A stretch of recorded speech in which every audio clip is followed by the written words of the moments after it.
안녕하세요. 권옥년 집사입니다. 계획된 일이 실패했을 때 보통 세 가지 반응을 보인다고 합니다.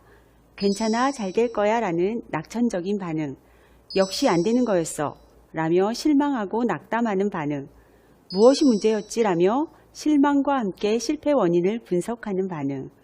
성격 유형에 따라 다르게 반응하는데 여러분은 어떻게 반응하는 편인지요? 인생은 마음먹은 대로 생각한 대로 하면 된다고 설득하지만 말처럼 그렇게 쉬운 일이 아닙니다.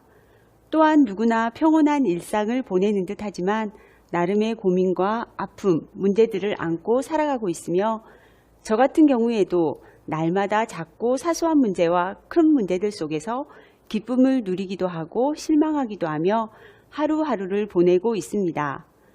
오늘 저는 의학 박사이자 정신과 의사인 제닝스가 밝히는 하나님 설계의 비밀을 담고 있는 생각이라는 책을 소개하려고 합니다.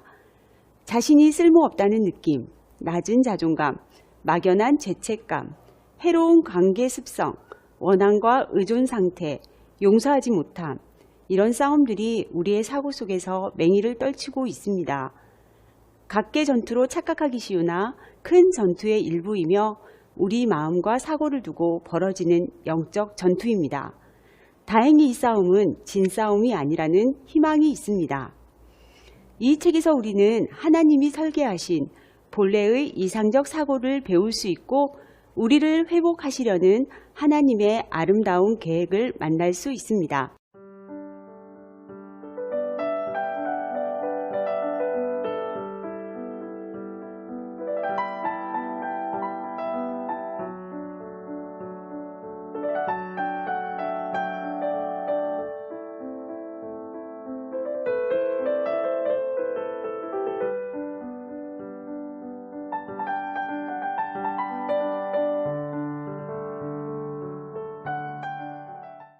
저자가 생각이라는 책을 쓰게 된 동기는 정신과 레지던트 2년차 되던 해에 만난 47세 여성 때문입니다.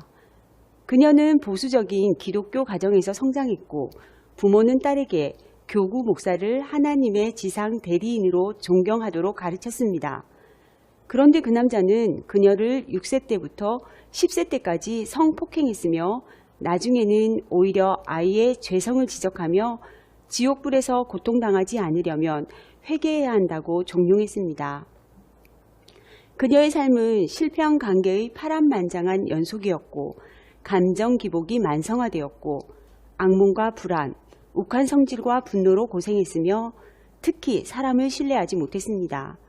그녀에게 더 괴로운 문제는 늘 하나님이 두려워서 힘들다는 것입니다. 마약, 술, 간통 등을 통해 고통에서 벗어나려고 했지만 결국 고통을 참을 수 없어 자살을 기도했습니다. 치료를 위해 정신과 의사를 찾아왔으나 의사는 그녀에게 원목을 만나 상담받도록 했고 원목이 선택한 것은 그녀에게 일어났었던 나쁘고 괴로운 일들을 종이에 쓰고 그 종이를 찢는 방법이었습니다. 물론 그녀의 고통을 치료하지는 못했습니다. 그때 제닝스는 그녀에게 도움이 되고 싶었지만 아무것도 해줄 수 없었습니다.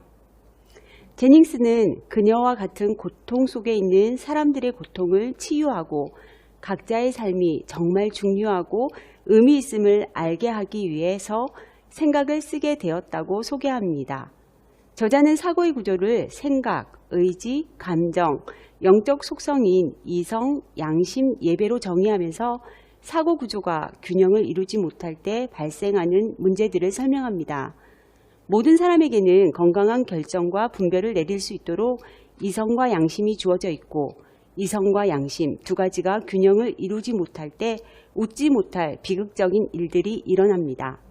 한 예로 대학에서 역사학을 가르치고 은퇴한 69세의 남성은 보수적인 기독교 교단 소속이었습니다.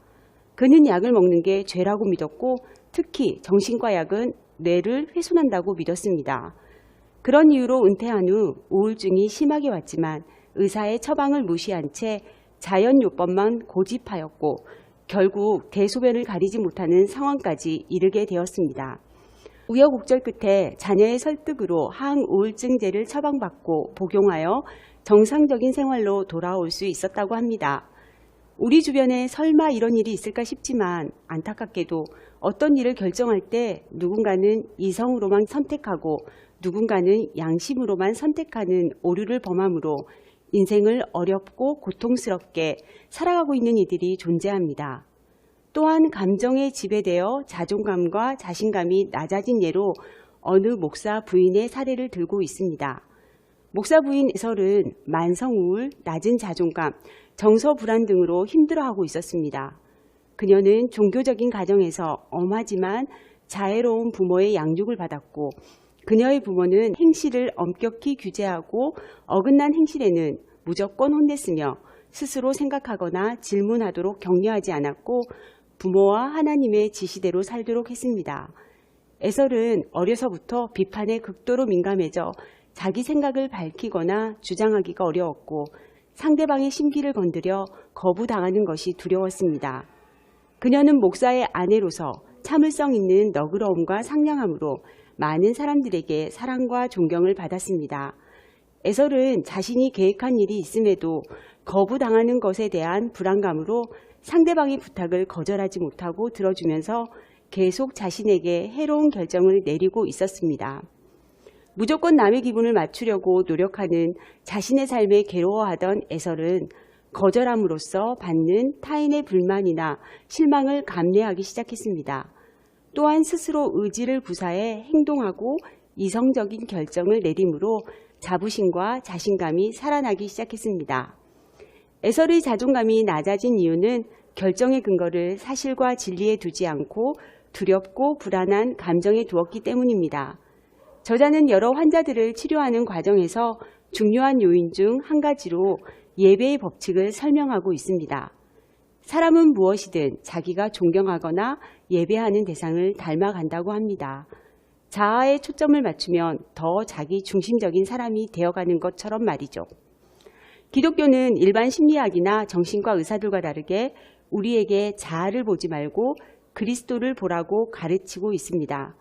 하나님이 우리에게 나를 예배하라 라고 명하심은 실제로 우리가 예배하는 대상을 닮아가며 자신이 이상화하는 대상에게 헌신하게 되기 때문입니다. 사람은 보는 대로 변화되고 성품은 실제로 자신이 존경하는 대상과 비슷하게 변화됩니다. 생각하고 행동하고 보고 경험하는 내용에 따라 실제로 뇌의 배선이 달라지며 뇌의 신경망은 끊임없이 가지를 뻗거나 잘라내기에 생각하고 믿고 존경하고 예배하고 행동하는 우리의 모든 선택이 신경망과 나아가 성품의 최종 발달에 지대한 영향을 미친다고 합니다. 단편적인 예로 텔레비전 프로그램이 미국의 사회폭력에 미치는 영향을 연구한 결과 미국의 TV가 도입된 1945년부터 1974년까지 살인율은 93% 증가되었고 캐나다도 92% 증가되었으며 같은 시기에 TV가 없던 남아공은 살인율이 7%까지 감소하다가 TV가 도입된 1975년 이후 130%나 증가했다고 합니다.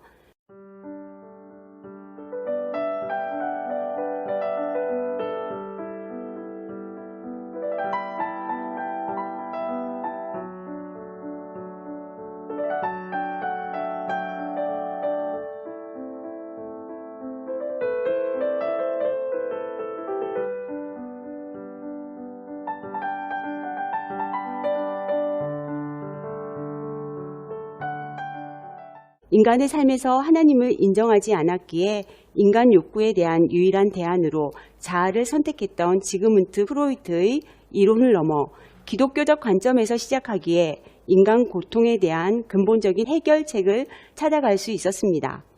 또한 실제 상담했던 환자들의 사례를 통해 설명하고 있어 생각을 정리하며 편안하게 읽을 수 있는 내용입니다. 마지막으로 저자의 바람을 읽으며 마치겠습니다. 그녀가 지금 어디에 있는지 나는 모른다. 어떻게 지내는지도 모른다. 살아있는지 아니면 뜻대로 목숨을 끊었는지조차 모른다. 그러나 그녀가 아직 힘들게 살아있어 여태 그 옛날 내가 줄 수 없었던 답을 찾으려 애쓰고 있다면 이 책이 그녀의 손에까지 들어갔으면 좋겠다. 자신의 고통을 치유해주고 사고의 편안을 가져다 줄 답을 이 책에서 얻기를 바란다. 지금도 나는 그녀를 위해 기도하고 있다. 감사합니다.